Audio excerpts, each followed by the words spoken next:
Welcome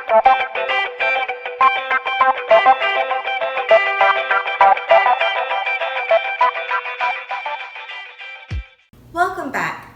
One of the reasons I love to cook and bake so much is it allows my family an opportunity to gather around the table to enjoy food and fun and fellowship together.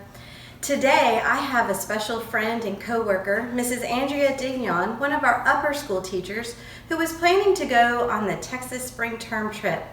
They had a Texas cookbook planned and were excited to be able to enjoy some of those Texas meals.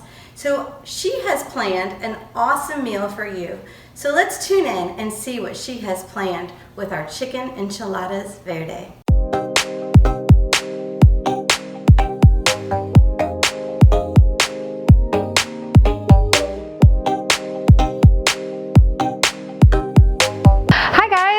Bonjour, welcome to my kitchen. A lot of you guys know for North Cap Christian School, every year we have a spring term trip.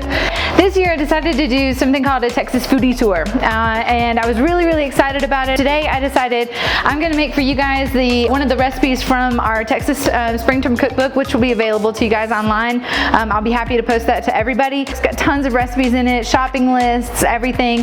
But we're going to be making chicken enchiladas today, and they are enchiladas verdes with a verde sauce. Typically you can buy your own verde sauce right here, all good. That's not how I roll. So I've made some verde sauce. We did that in a previous video, which you can check out as well. Thanks for joining. I'm so excited. I can't wait to show you everything.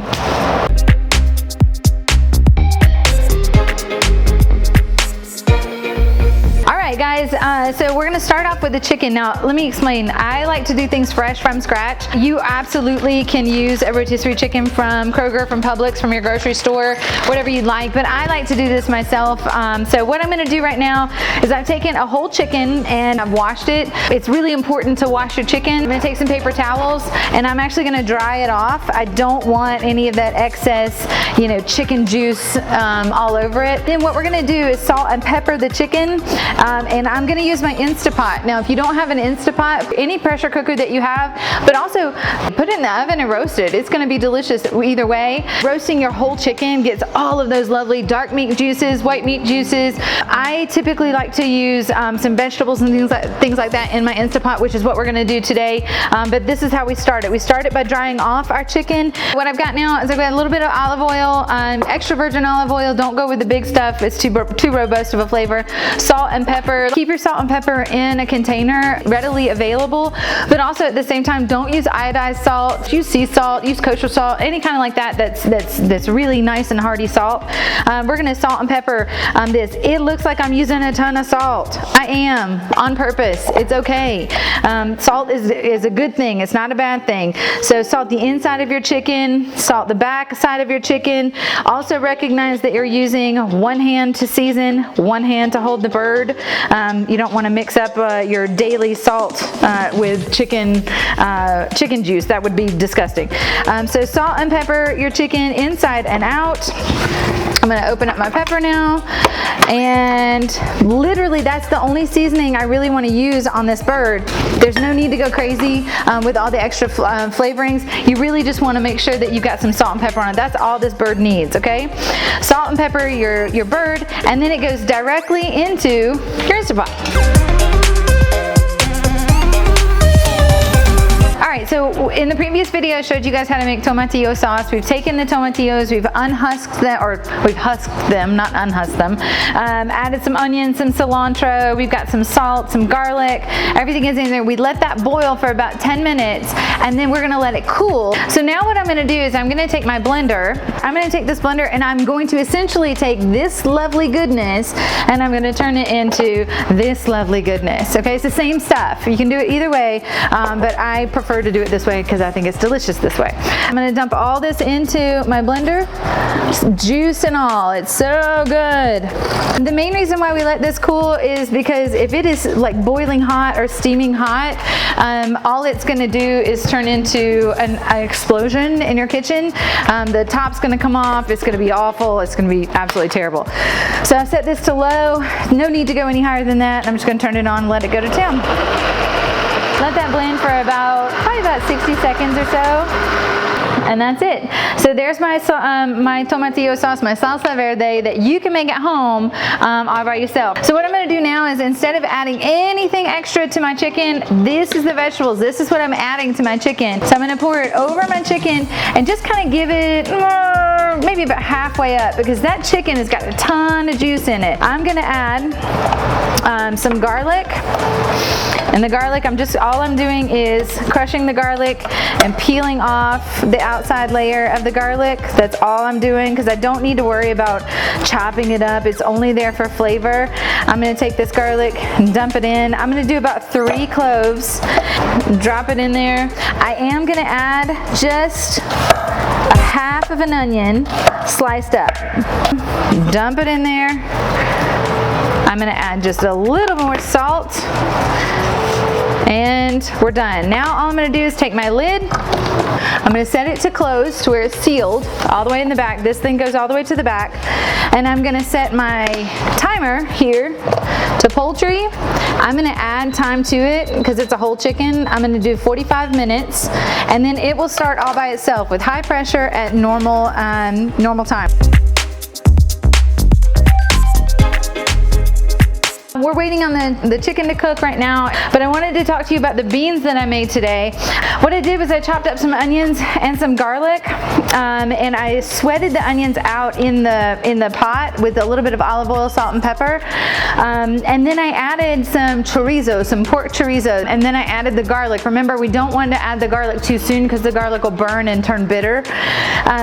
So then I added the beans and a little bit of vegetable broth to deglaze that pan, the bottom of the pan where all the good flavor parts are, and then I've let it cook. I didn't add a lot of seasoning to this. That chorizo has got so much seasoning in it. You can serve this over rice, you can serve this on the side beside your enchiladas, anything that you'd like to do with it. So we're gonna keep going. I'm gonna pull up some sides that you guys can do, and then you'll be good to go. So I can't wait to show you all the rest of the stuff, the little accoutrement.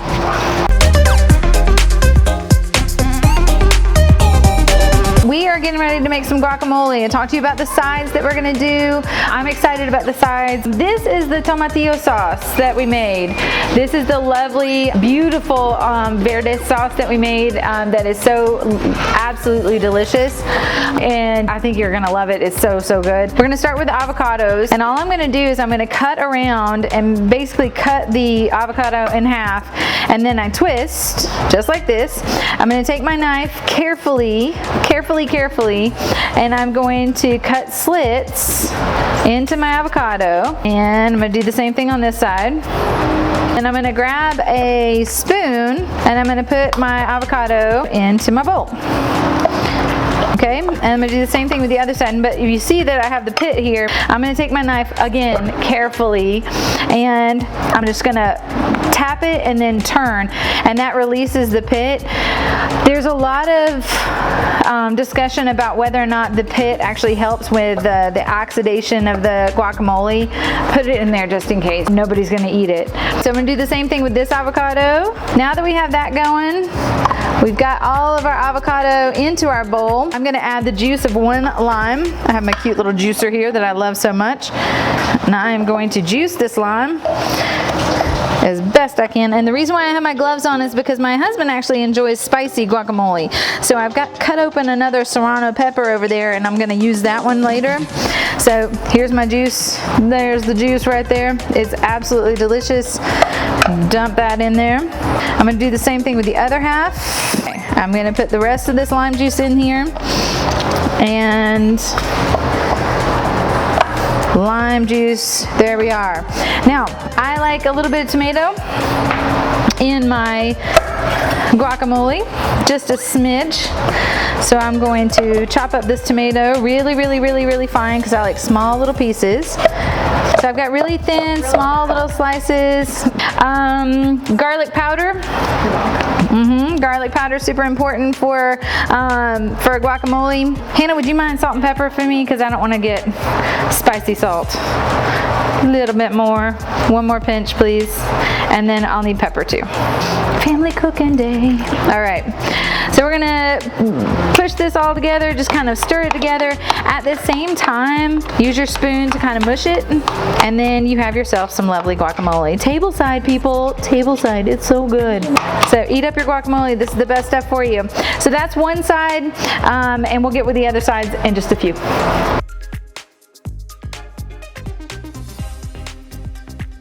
Okay, so as it stands right now, the chicken is done. It's 5 minutes over, like what the time that we set for it.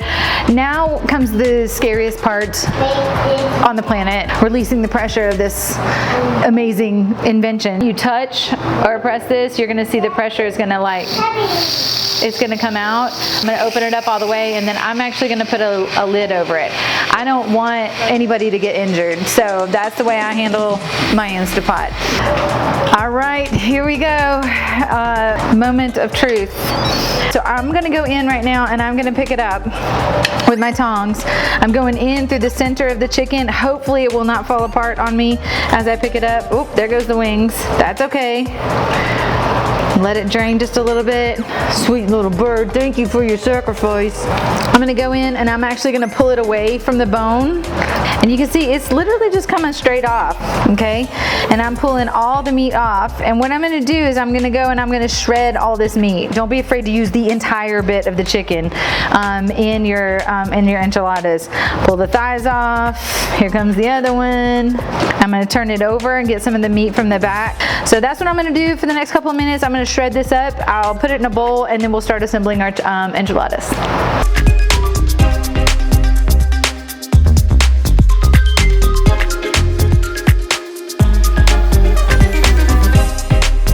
My chicken is officially off the bone. Everything is done. I put all of the stuff over here. Here's what's left of my chicken. Yes, you can take this and actually put it back into a thing of water and boil it down, make some chicken stock out of it. It's delicious, but I'm not going to.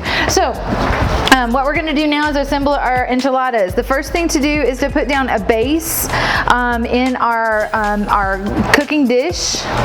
So I have taken some of my broth that I cooked with in the Instapot, and I put it down. And I'm also gonna take some of the verde sauce, and I'm gonna put it down as well, okay?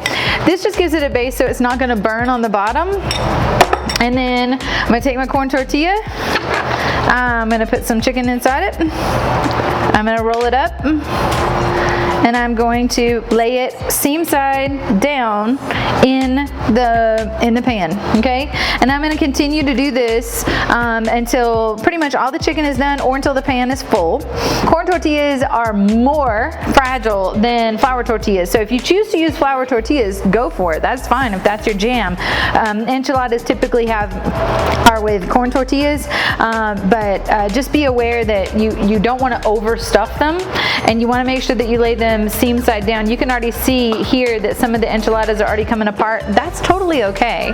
That's not an issue. I'm going to continue to put these together, and then we'll top it with the enchilada sauce and the queso fresco, and that will be pretty much it at this point. This is just the verde sauce that I'm putting right on top, and then we top with queso fresco, the greatest stuff ever. Put the queso fresco right on top, and this is not going to melt. This is not a melting cheese. Think of it as if Parmesan met feta.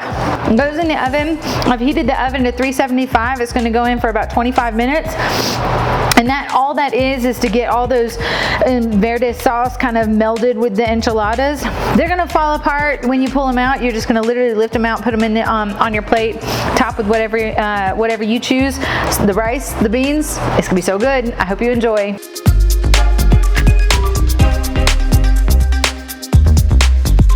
All right, so here are our enchiladas. They are lovely. I'm so excited. All right, so I did 375 for 25 minutes or so. At the end, like right at the end, I turned on the broiler just to kind of get a nice little toast on this queso fresco. So what you do is serve it up. We've got here the two different types of salsa verde. This is the one that I made. This is the one that came in the jar. The lettuce toppings, tomato, you name it. guacamole that everybody has eaten, chips and salsa, and then of course the beans that we made with the chorizo and the garlic, the onions. Make sure that before you serve it to take that bay leaf out. Can't eat the bay leaf, but otherwise that's it. So this is my tribute to our spring term Texas trip that we did not get to go on, but hopefully we'll get to go on again soon. But the cookbook is going to be available to you guys online, and I love you guys. Happy quarantine.